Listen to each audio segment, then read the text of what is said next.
कक्षा 10 बिहारी लाल के दोहे भक्ति रस में। प्रस्तुत दोहे में रीति काल के जनक श्रृंगार रस शिरोमणि कविवर बिहारी लाल ने भक्ति भावना का पूर्ण चित्रण किया है। कवि के आराध्य देव श्री कृष्ण जी हैं, उनके रूप सौंदर्य का मनोहारी चित्रण भी प्रस्तुत किया गया है। देखते हैं पहला दोहा। पहला दोहा है, मेरी भव बाधा हरो राधा नागर सोई, जा तन की झाई परय श्याम हरित दुति होय। कह रहे हैं कि ऐ भगवान मेरी भव बाधा हरो, मेरी सांसारिक भव माने सांसारिक रूपी बाधा को हरो माने दूर करो। कौन? ऐ राधा नागर सोए, ऐ चतुर राधा, नागर माने चतुर, ऐ चतुर राधा आप मेरी सांसारिक बाधाओं का समन करें, दूर करें। जा तन की झाई परे श्याम हरित दुति होय, जिसके तन माने आपके शरीर की परछाई पड़ने से, झाई माने परछाई, परे माने पड़ने से श्याम हरित दुति होय, श्याम हरित दुति होय, शरीर पर लगे हुए संपूर्ण कलुषित दूषित कलंक रूपी पाप जो है नष्ट हो जाते हैं। इस प्रकार से मेरी संपूर्ण बाधाओं का आप समन करिए। आपकी परछाई पड़ जाने से व्यक्ति के शरीर पर लगे हुए संपूर्ण दोष, संपूर्ण जो है कष्ट मिट जाते हैं, संपूर्ण दोष दूर हो जाते हैं। तो मेरी भव बाधा हरो, ये जो है श्रृंगार रस है, ठीक है, इसमें ब्रजभाषा है। अगला है, मोर मुकुट की चंद्रकन यों राजत नंद नंद, मोर मुकुट की चंद्रकनु यों राजत नंद नंद, मनु शशि शेखर की अकस किय शेखर सतचंद।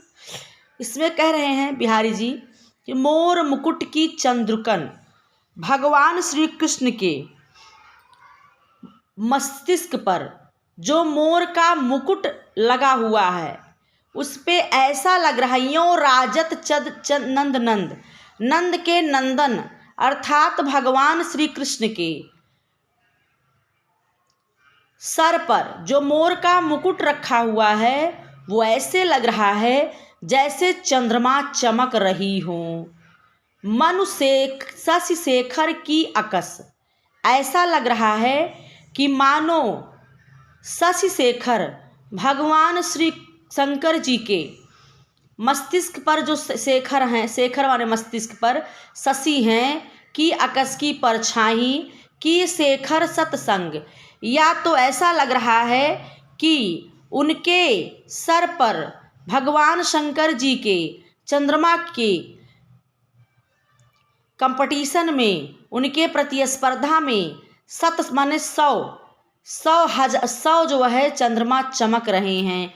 उनके जो है मुकुट में इस प्रकार से जो है चमक रहा है कि मानो उनके मुकुट में 100 चंद्रमा चमक रहे हैं। जैसे भगवान शंकर के प्रतिस्पर्धा में वो अपने मस्तिष्क पर सत माने 100, शेखर माने मस्तिष्क पर, चंद माने चंद्रमा, ऐसा लग रहा है भगवान शिव जी के प्रतिस्पर्धा में वो अपने मस्तिष्क पर 100 चंद्रमा धारण किए हुए हैं। इस प्रकार से उनके मुकुट की प्रकाश आभा दिखलाई पड़ रही है। किसके?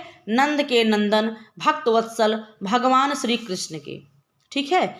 मोर मुकुट की चंद्रिकन यों राजत नंद नंद, नंद के नंदन भगवान श्री कृष्ण के मस्तिष्क पर मोर की मुकुट की ऐसा चमक रहा है मानो चंद्रिकन, मानो उनके जो है मस्तिष्क पर चंद्रिका, चंद्रमाओं का जो है गुच्छा लगा हुआ है।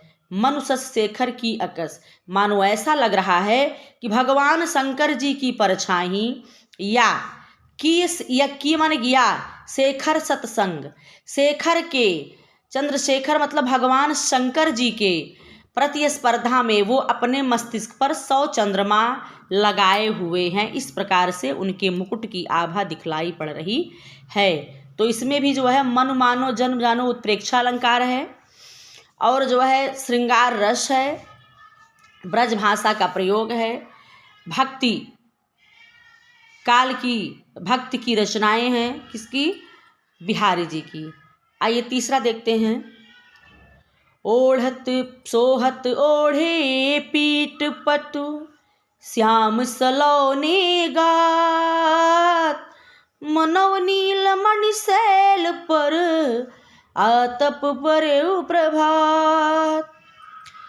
बिहारी जी कह रहे हैं कि सोहत ओढ़े पीत पट, पट माने वस्त्र, भगवान श्री कृष्ण पीला पट माने वस्त्र ओढ़ करके ऐसे सुशोभित हो रहे हैं। श्याम सलोने गात, अपने श्याम भगवान श्री कृष्ण, सलोने माने सुंदर, गात माने शरीर पर, भगवान श्री कृष्ण अपने सलोने गात पर, सुंदर शरीर पर पीले रंग का वस्त्र पहनकर ऐसे सुशोभित हो रहे हैं मानव नीलमणि शैल पर, नीलमणि शैल पर पर्वत पर आतप परे प्रभात। भगवान भास्कर की सुबह की पहली किरणें पड़ती है, वो चमचमा उठता है, चमक उठता है। उसी प्रकार से यह पीला वस्त्र भगवान श्री कृष्ण के शरीर पर उसी नीलमणि पर्वत के समान सुशोभित सुंदर दिख रही है। जिस प्रकार से नीलमणि पर्वत पर आतप माने सुबह की, प्रभात माने सुबह की, आतप माने किरणें पड़ती हैं, सुबह की प्रभात की जो है किरणें नीलमणि शैल पर पड़ती है तो उसकी चमक जो है बढ़ जाती है। उसी प्रकार से श्याम सुंदर अपने सुंदर सलोने शरीर पर पीले रंग का वस्त्र ओढ़ करके सुशोभित लग रहे हैं। मन मानो जन जानो, इसमें भी उत्प्रेक्षा अलंकारी है और ये श्रृंगार रस है और जो है इसमें वही है ब्रजभाषा का प्रयोग है। आपको काव्य सौंदर्य में ही डालना पड़ेगा, रस देखना पड़ता है कौन सा है।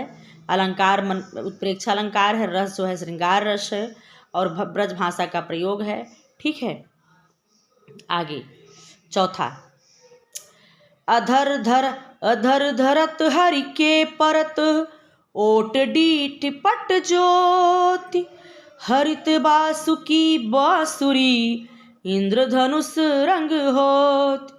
कह रहे अधर धरत हरि के परत, जब भगवान श्री कृष्ण अपने अधरों पर, होठों पर रखते हैं क्या?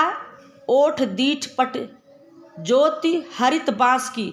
जब भगवान श्री कृष्ण अपने ओठों पर बांसुरी रखते हैं तो हरि कै परत, हरि के क्या पड़ते हैं? ओठ, डीठ में दृष्टि, पट माने वस्त्र और ज्योति माने आँखों की रोशनी।